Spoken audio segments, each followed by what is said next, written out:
What they never taught us about Tartaria's lost cities. The hidden civilization erased from history was browsing old maps at a university library. Estate maps, mostly. Property boundaries from the 1700s, colonial surveys, the kind of cartographic archive that historians handle with cotton gloves. And then I saw it, a map from 1570 by Abraham Ortelius, and stretching across most of northern Asia, printed in careful Latin script, was a single word, Tartaria, not as a footnote, not as a marginal notation, as the dominant geographical feature of the known world. From the Caspian Sea to the Pacific Ocean, from Persia to the Arctic, larger than Europe, larger than the Roman Empire at its height, Tartaria, or as some maps called it, the kingdom of the Great Cham. I kept looking, map after map, 1657. Nicolas Visscher's new and accurate map of all Asia.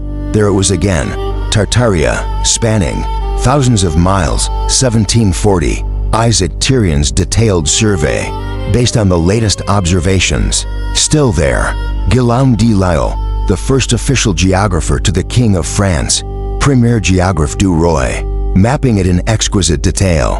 A man whose entire reputation rested on the veracity of his sources. These weren't speculative. Charts of unknown lands marked here be dragons. These were precision instruments created by Europe's most prestigious cartographers, men who worked for kings, men whose careers depended on accuracy. And for over 300 years, from the 13th to the 19th century, they all agreed on one thing: this place existed. Then somewhere between the 1700s and 1800s, it vanished. Not in a war, not in a conquest documented by historians. It simply stopped appearing on maps. The landmass remained, obviously. The geography didn't change.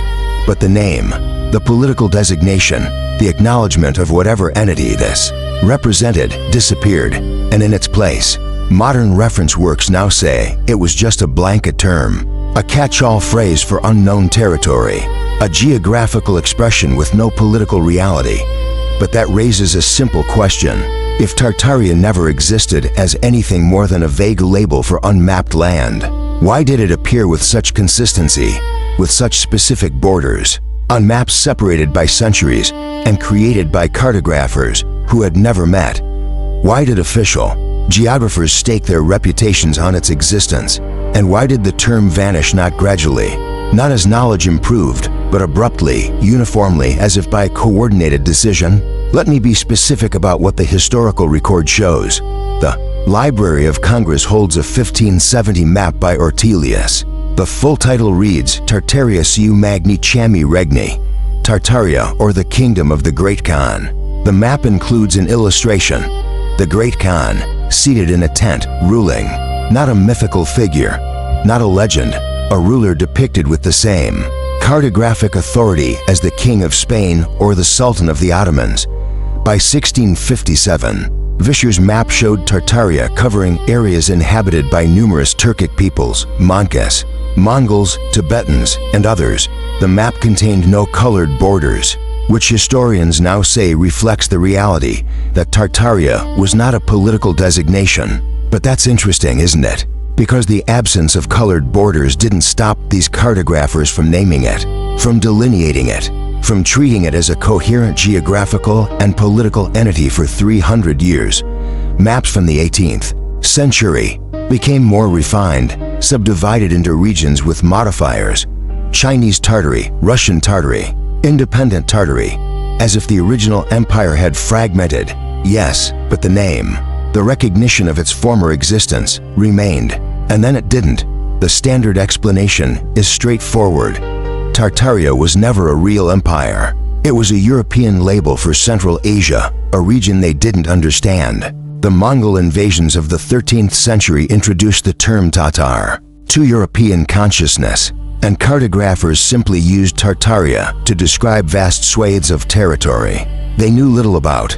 As European knowledge of the region improved in the 19th century, the vague term was abandoned in favor of accurate political and geographical names.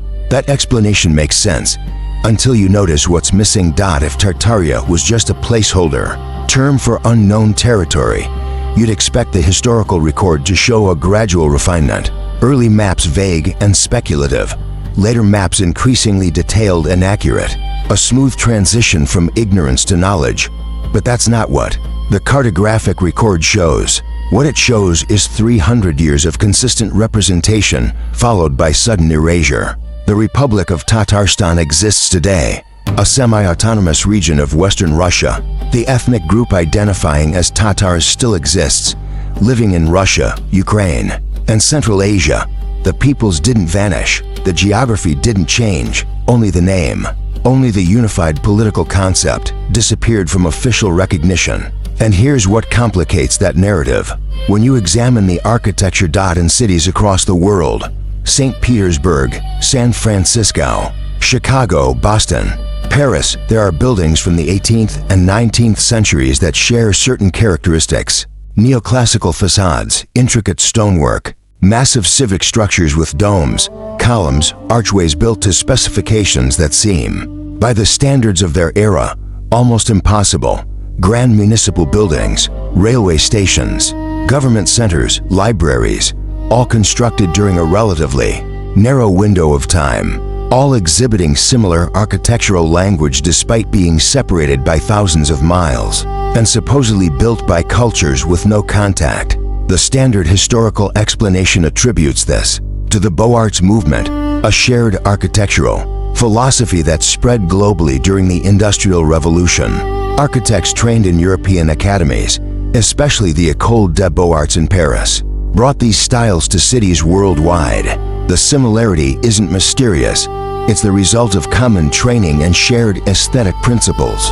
That makes sense, but it doesn't explain the basement windows in city after city. These grand 19th century buildings have a peculiar feature: windows at what is now street level that are identical in size and designed to the windows on the floors above, except these windows are partially or fully buried, bricked up, below ground. In some cases, entire ground floors appear to be submerged beneath the current street level, doorways that lead directly into the earth, architectural features that clearly weren't designed to be underground but now are. The conventional explanation is straightforward: urban development. Street levels were raised over time to accommodate modern infrastructure. Sewer systems required raising street grades. Flooding problems necessitated elevation. Debris and waste accumulated, and rather than remove it, cities simply paved over it. These buried floors are the natural result of centuries of gradual change. Except the photographs don't support gradual change. Photographs from the late 1800s show these same buildings at the same ground level they occupy today.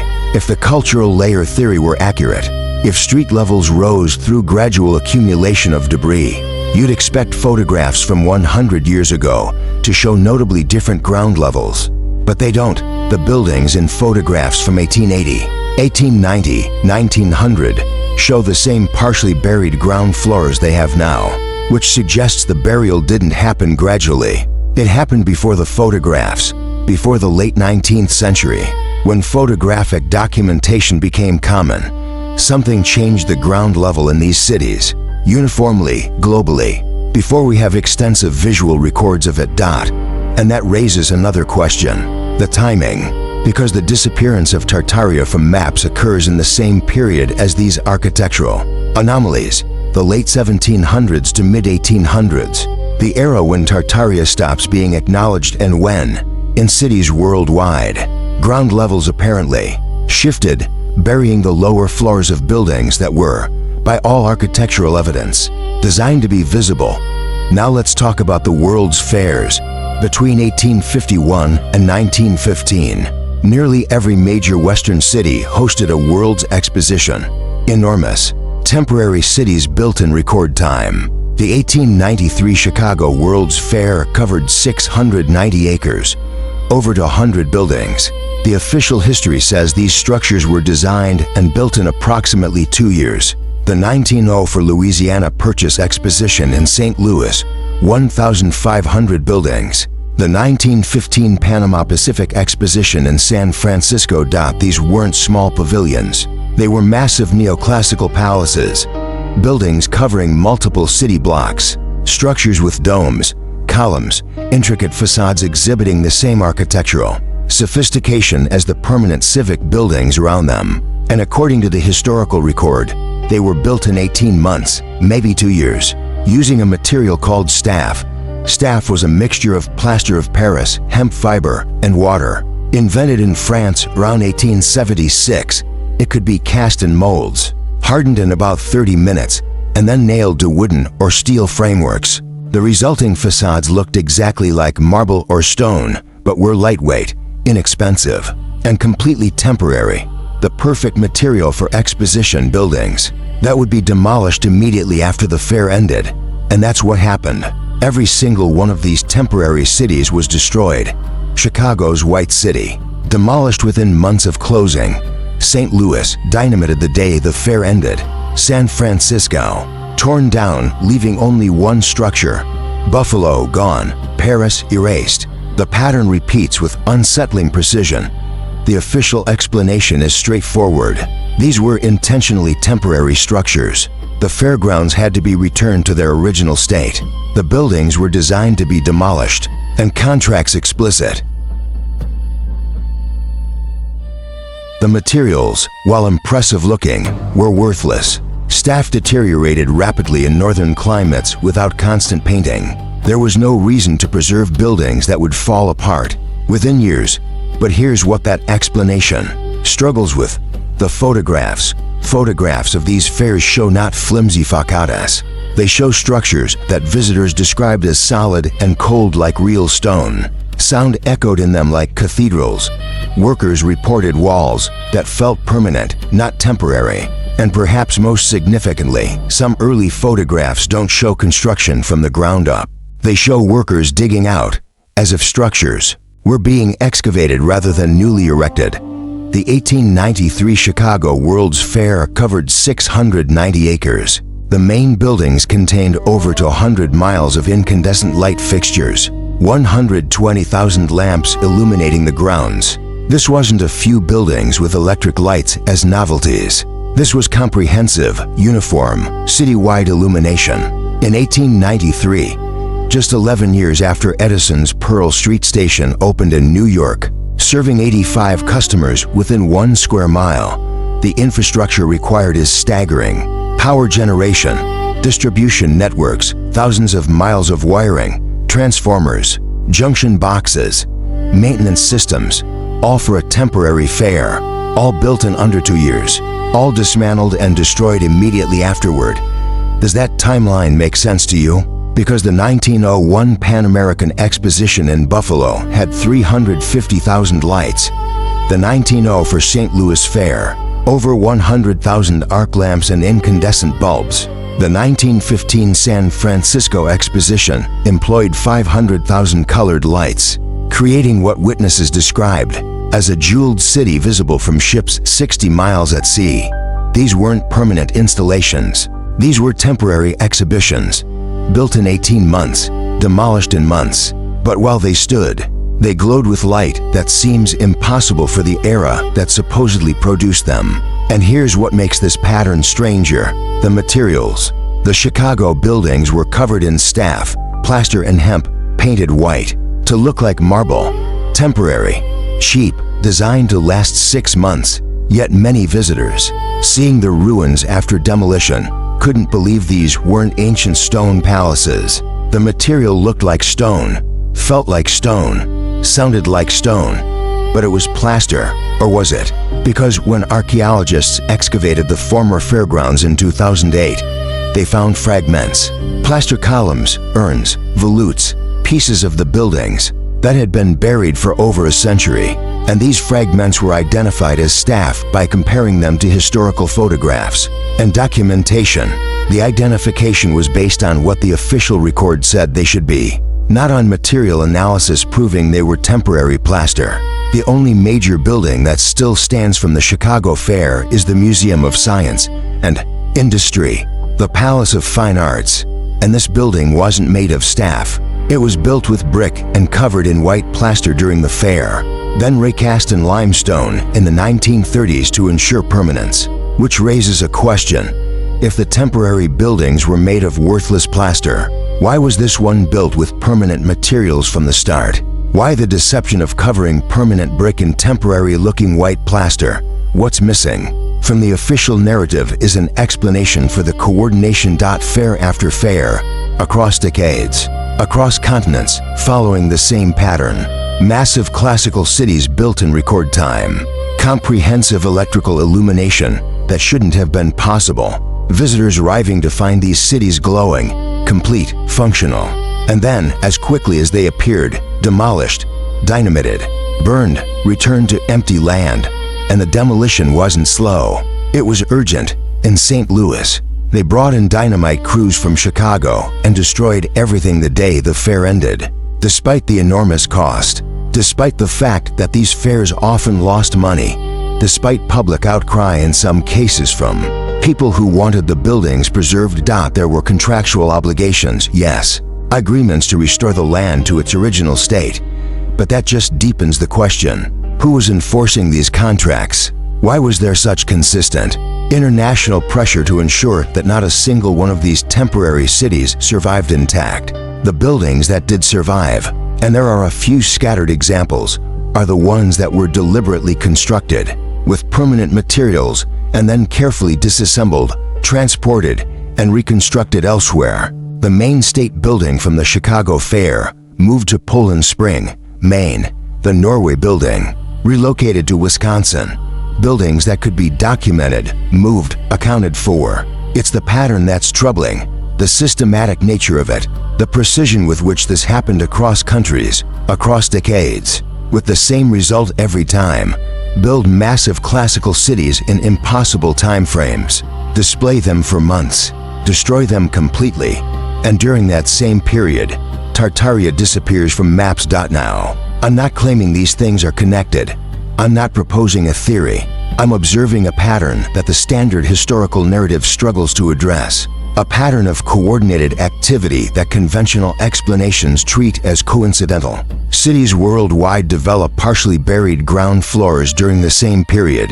That Tartaria vanishes from cartographic records. World's fairs construct and demolish massive temporary cities with architectural sophistication. That seems inconsistent with the materials and time frames claimed. The pattern repeats, the coordination is evident, the timeline aligns. And what's conspicuously absent from the historical record are detailed construction photographs. We have photographs of the completed buildings.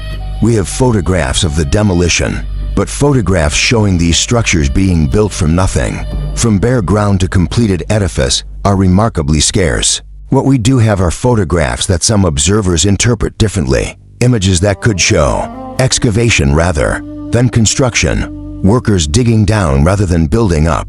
But those interpretations aren't part of the official historical narrative. The established explanation is that we're simply looking at foundation work, basement construction, the normal process of building preparation, which might be convincing if the pattern weren't so consistent, if the same questions didn't arise. In city after city, fair after fair, across decades and continents, the mud flood theory, which has gained some attention in recent years, proposes that a catastrophic event in the 1800s buried cities worldwide under layers of mud or sediment, that the grand buildings we attribute to rapid 19th century construction were actually excavated from this mud, not built new, that what we call the Industrial Revolution was actually a period of recovery and reoccupation of existing infrastructure. The theory is widely dismissed by mainstream historians, and there are good reasons for that dismissal. The geological evidence for a global mud flood is non-existent. The mechanism for such an event is scientifically implausible. The theory relies heavily on confirmation bias, selectively highlighting evidence that supports it while ignoring contradictory data. But dismissing the theory doesn't address the observations that give it oxygen. The basement windows still exist. The architectural anomalies are real. The world's fairs were demolished with remarkable uniformity. Tartaria did disappear from maps without a clear historical explanation for why a 300-year cartographic convention suddenly became obsolete. These are facts. What they mean is what's disputed. The conventional historical narrative has explanations. Urban development explains the buried floors. The Beaux-Arts movement explains the architectural similarity. Economic and practical reasons explain why temporary fair buildings were demolished. European ignorance of Central Asia explains Tartaria's presence and disappearance from maps. Each explanation, taken individually, is reasonable. It's when you look at them together when you notice the timing, the coordination, the pattern, that questions emerge, questions that aren't answered by saying each phenomenon has its own separate, unrelated cause. What if they're not unrelated? What if there's something in the historical record of the late 1700s and 1800s that we're not seeing clearly, not a conspiracy, not a cover-up, but perhaps a period of transition, of change, of disruption that wasn't recorded in the way we assume? Major historical events should be recorded. Wars get documented, conquests get written about. But what about gradual shifts? What about changes that happened slowly enough that no single generation noticed? They were living through something unprecedented. What about transformations that, by the time anyone thought to document them comprehensively, had already been normalized into the standard narrative? The orphan trains in the United States and Canada ran from 1854 to 1929. Over 200,000 children relocated from urban areas to rural communities. The official explanation is that these were abandoned or orphaned children from overcrowded eastern cities being given opportunities in the growing West, a charitable program addressing urban poverty. But photographs from the 1800s show something unusual, an extraordinarily high proportion of children compared to adults in city photographs. Groups of young children standing in empty streets near massive buildings with few adults visible. Some have interpreted this as evidence of depopulation, of cities being repopulated by children after some event reduced the adult population. The conventional explanation is simpler. Photographic exposure times in the 1800s were long. Adults were at work. Children, especially those in orphan or group homes, were more available to be photographed. The proportion isn't unusual when you understand the circumstances of 19th century photography. Which explanation is correct? Both are consistent with the available evidence. The difference is in what questions you think need answering. If you accept the standard narrative, the orphan trains are a charitable response to urban poverty. The photographs reflect photographic limitations, not demographic anomalies. The buried floors are the result of normal urban development. The world's fairs were exactly what they claimed to be. Tartaria was a cartographic convention that became obsolete. But if you don't accept that narrative, if something about it feels incomplete, then the same evidence looks different.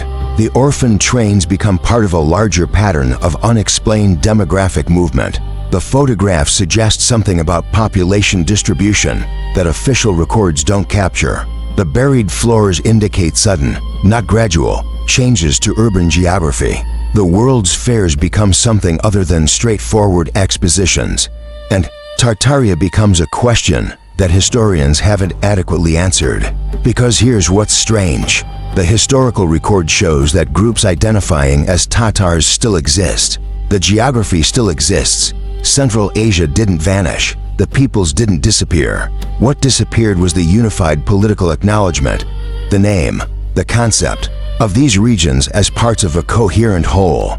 And that disappearance coincides with a period when Western powers were expanding into Central Asia, Russia expanding eastward, the British pushing into India and beyond, European colonial interests dividing up territories that had previously been acknowledged, at least on maps, as belonging to something called Tartaria. Is it possible that the disappearance of Tartaria from maps wasn't about improving geographic knowledge? Is it possible it was about political convenience, that acknowledging a large, coherent political entity across Central Asia was inconvenient for powers trying to claim those same territories? The conventional explanation says no, Tartaria was never a unified empire. It was always just a vague European label. As knowledge improved, the label was abandoned. The fact that it disappeared during the colonial period is coincidental. Maybe, but the timing is remarkable. And when you add the architectural questions, when you notice that the same period saw the construction and immediate demolition of massive, temporary cities, When you observe that ground levels in cities worldwide apparently changed during this same window, the coincidences start to accumulate. I don't have answers. I have observations. I have questions that the standard historical narrative doesn't seem to address fully. Why did every World's Fair follow the same pattern of rapid construction and immediate demolition? Why were the contracts so specific about removing all traces? Why was there such urgency in the destruction? Why do buildings across the world have architectural features, windows, doorways, entire floors that are now underground but clearly weren't designed to be? Why did 300 years of cartographic convention treat Tartaria as real, and then, abruptly, uniformly, stop? These aren't rhetorical questions. They're gaps in the historical record that deserve examination. The standard answers exist: urban development, architectural movements, economic pressures, evolving geographic knowledge. Each answer addresses one question in isolation. But what about the pattern? What about the coordination? What about the timing? What if the late 1700s and 1800s represent something we don't fully understand yet? Not a conspiracy, not a hidden civilization in the sense of advanced technology or lost knowledge, but perhaps a period of disruption, of change, of transition that didn't get recorded in the way we expect major historical events to be recorded. What if the buildings we call 19th century construction are older than we think? What if the World's Fairs weren't showcasing new architecture, but repurposing and briefly displaying existing structures before they were systematically destroyed? What if Tartaria represents something real, something political or geographical that was deliberately erased not from existence, but from historical memory? Or what if none of that is true? What if every conventional explanation is correct, and these observations, these patterns, are just artifacts of incomplete data, confirmation bias, and the human tendency to find meaning in coincidence? Both possibilities deserve serious consideration. What I do know is this: there are maps in the Library of Congress showing Tartaria spanning half a continent for 300 years. There are buildings in cities worldwide with ground floors that are now underground. There are photographs of massive temporary cities built in timeframes that strain credulity, and then destroyed with remarkable urgency. There are historical events, the orphan trains, the demographic photographs, the architectural uniformity, that have conventional explanations, but also raise questions. Those explanations don't fully address, and there's a period of history, roughly the late 1700s through the mid-1800s, when all of these things converge. When Tartaria disappears, when cities change, when enormous temporary structures appear and vanish, when something happened that either isn't recorded clearly or isn't interpreted correctly. I'm not saying I know what that something is. I'm saying the questions deserve to be asked, the patterns deserve to be examined, the gaps in the historical narrative deserve to be acknowledged. Because if we're missing something about that period, if there's a part of history that didn't get recorded or preserved or understood the way we assume it did, then what else might we be missing? What else in the historical record might we be accepting at face value that deserves deeper scrutiny? These are the questions I can't stop thinking about. The maps that show something the modern world says never existed. The buildings with floors underground that weren't designed to be there. The cities that glowed for months and then vanished. The coordination, the timing, the pattern. History is written by those who preserve the records. But what happens when the records themselves are incomplete? What happens when the official explanations answer individual questions, but miss the larger pattern? What happens when everything is documented except the one thing that would make sense of it all? I don't know, but I think it's worth asking.